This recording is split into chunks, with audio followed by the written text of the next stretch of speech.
Okay, somebody asked me what my Eureka moment was for producing music and composing. I think that you'll have so many of them. Um, and I've been making music for, I don't want to tell you because it'll, I like 26, 27 years. But my parents started me in a music preschool when I was 4. So I've been taking music lessons since I was 4 years old. And it was, in the beginning, it was just banging on pots and pans and marching and singing songs together. But I probably knew my key signatures by the time I was 6. So music has like always really been a huge part of my life. And then there are been these kind of, I'll have huge moments of growth and then I'll plateau for years. and then it happens again. And so those moments of growth and kind of like realization, I think, will happen over and over. It's just the more you make music, the more often that you'll have them. I think that the first time it ever happened to me, that I remember at least, my dad is an audiophile, and he deals really high-end audio and tunes people's rooms with their speakers. And so when I was about 12 or 13, he got me my own speaker stereo system. And this was when you could still record mixtapes onto actual tape, right? And so I would spend so much time going from CD and recording from CD onto these tapes and then sharing these mixtapes. And so I would really just think about, what's the music that I love? What do I want to share? And I would sit there and listen to it with this, like, what is this going to sound like when somebody else listens to it? And just listening with different ears.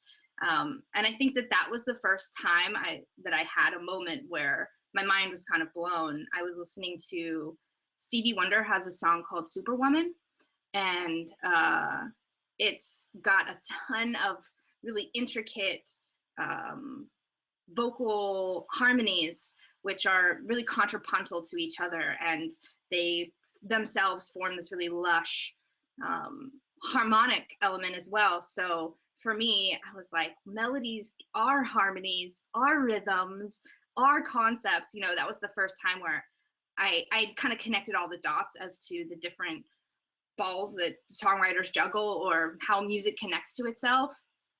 And I think that's when I knew, now in retrospect, I'm like, wow, I really am a producer, as opposed to an artist or something. Cause it always came from a place of listening. I think so that was my first moment. And then as I got into the studio and I would, like, this real-time interaction that we're having, when I would have that with other musicians, like, okay, we're here. Yeah, we've been playing this song for 2 years, but yeah, this BPM sounds funny. Why don't we try it 5 BPM faster? And let's like readjust the way that this piano riff is happening and writing that in the studio. Or I really love to write my vocal arrangements in the studio. So if I do it beforehand, it's just never as good because I don't have that energy to kind of draw from. So I'll purposely leave certain things just unwritten so that when I get into the studio, I know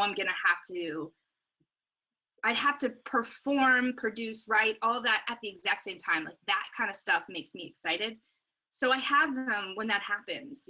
Every time I have a session and I have the opportunity to do something in the moment with people, I have a Eureka moment and I remember.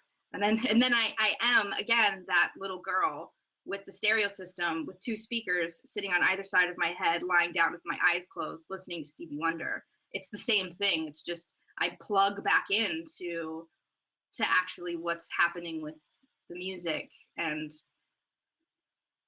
that's why I think I still do it, because most of the time I'm not having Eureka moments.